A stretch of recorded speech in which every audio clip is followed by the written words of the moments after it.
Melati kuntum, tumbuh melata, sayang merbah di pohon cemara. Assalamualaikum, mulanya kata, saya sembah pembuka bicara.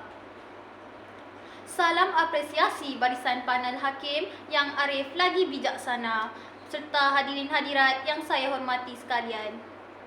Sidang hadirin yang dihormati, tak kenal maka tak cinta.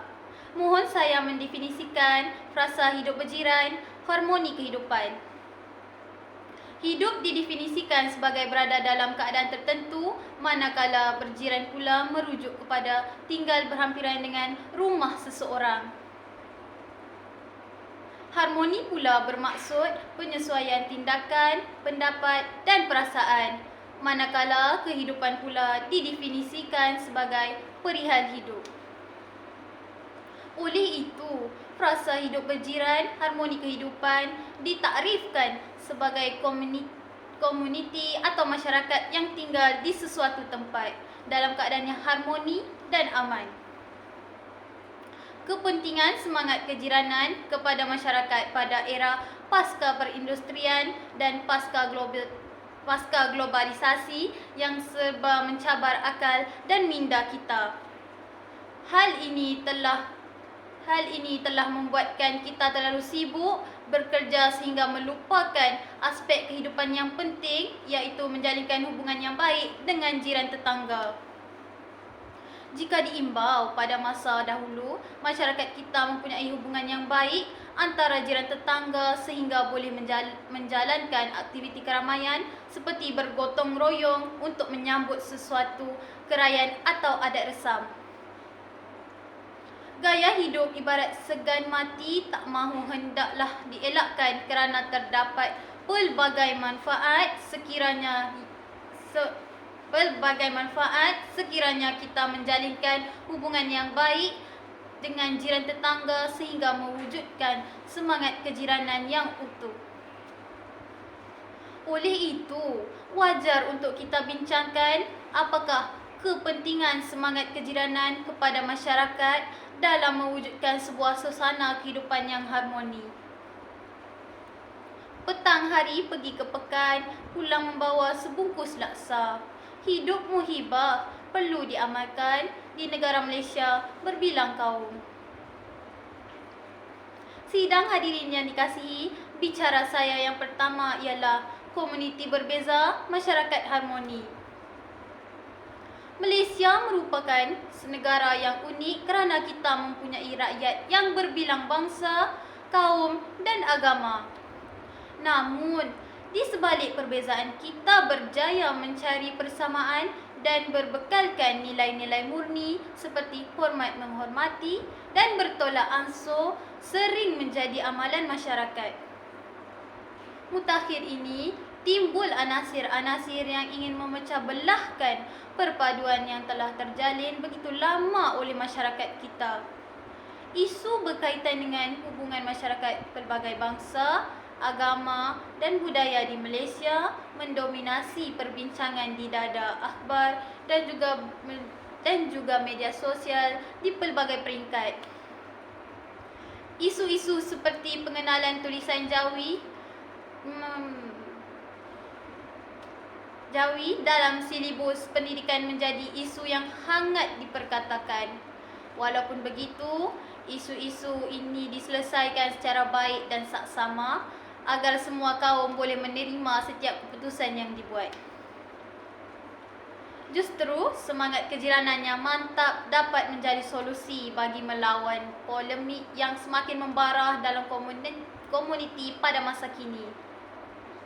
Persis kata peribahasa Melayu, buang yang keruh, ambil yang jernih. Natijahnya, perpaduan yang erat antara satu sama lain akan lahir apabila semangat kejiranan timbul di kawasan yang didiami oleh kita dan menjadi suri teladan hidup berjiran. Bahawasanya sikap mengambil berat antara satu sama lain, antara langkah untuk mengelakkan kefahaman antara satu sama lain. Sidang hadirin yang dikasihi, bicara saya yang kedua ialah hidup berjiran menjamin keselamatan diri. Memang tidak dapat dinafikan lagi, semangat kejiranan yang kukuh akan menjamin keselamatan diri dan ahli masyarakat setempat. Keselamatan adalah perkara yang mustahak dalam menentukan seseorang untuk memilih kawasan kediaman masing-masing. Sebagai masyarakat yang bertanggungjawab, persatuan jiran tetangga boleh ditubuhkan untuk menjalankan tugas keselamatan seperti meronda pada waktu malam. Langkah ini dapat menimbulkan rasa selamat dalam kalangan penduduk. Kejadian seperti rompakan, ragut dan penculikan dapat dibanteras sekiranya terdapat mata-mata yang mengawasi kawasan perumahan kita. Penjenayah juga tidak berani untuk melakukan jenayah dalam kawasan yang mempunyai semangat kejiranan yang kukuh. Tambahan pula, ibu dan bapa akan berasa selamat untuk membiarkan anak-anak bermain di taman permainan yang berdekatan kerana ancaman jenayah telah dikurangkan. Izharnya, kesepakatan masyarakat dalam membuat sesuatu perkara boleh meningkatkan tahap keselamatan kawasan sekitar. Oleh itu, hidup berjiran mampu menjamin keharmonian kaum dalam sesebuah negara. Sidang hadirin sekalian, mauduk saya yang ketiga ialah hidup berjiran membentuk komuniti yang harmoni. Jika dipandang pada sudut yang berlainan pula, semangat kejiranan dapat memudahkan penganjuran program atau aktiviti yang berbentuk komuniti. Umum sedia maklum bahawa pihak kerajaan melalui agensinya akan melakukan aktiviti di peringkat komuniti tempatan bagi menyampaikan bantuan dan sebagainya. Seandainya masyarakat setempat mempunyai semangat kejiranan yang baik, pastinya objektif seperti penyampaian bantuan dapat diberikan kepada mereka yang berhak mendapatkannya.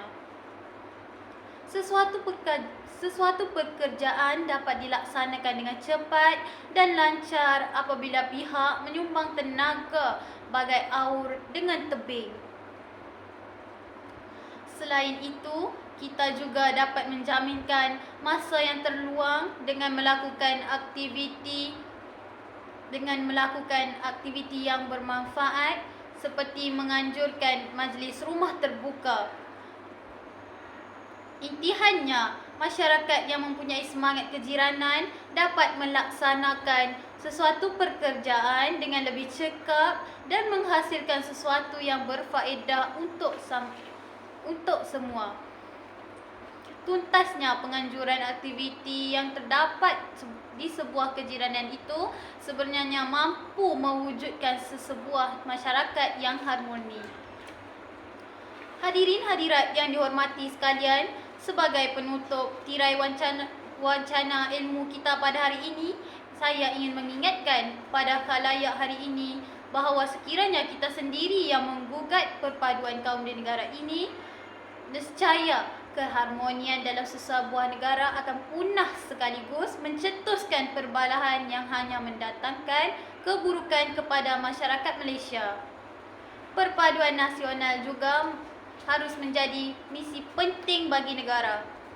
Ia memerlukan kerangka bersifat komprehensif yang mampu menerjemahkan sebaik mungkin wajah kerencaman masyarakat majmuk Malaysia. Keadilan, penerima dan toleransi perlu menjadi nilai asas kepada kerangka perpaduan nasional ini.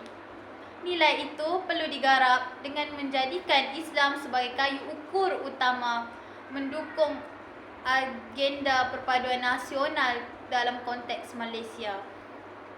Selain melihat sifat Islam sebagai rahmatan lil alamin atau rahmah seluruh alam, ciri agama bersifat sejagat sebenarnya amat penting untuk memastikan umat Islam kekal menerajui usaha baik ini.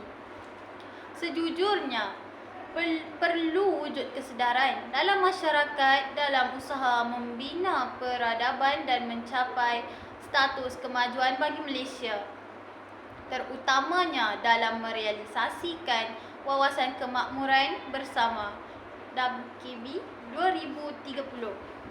Seharusnya bertunjangkan persefahaman, tolak ansur dan hormat menghormati.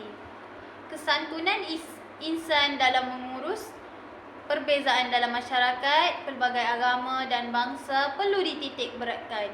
Ini realiti harus difahami dan diterima semua pihak. Pendekatan integrasi menjadi tunjang agenda perpaduan negara boleh membolehkan masyarakat berbilang bangsa dan agama hidup bersama-sama dalam suasana yang harmoni di samping mengekalkan identiti dan ciri bangsa masing-masing. Akhir kalam dari saya, Tuan Putri dari Kayangan Senyuman Manis seperti madu. Bermacam-macam keturunan bukan halangan untuk membina bangsa yang padu. Sekian, wabillahi taufiq wal hidayah. Assalamualaikum.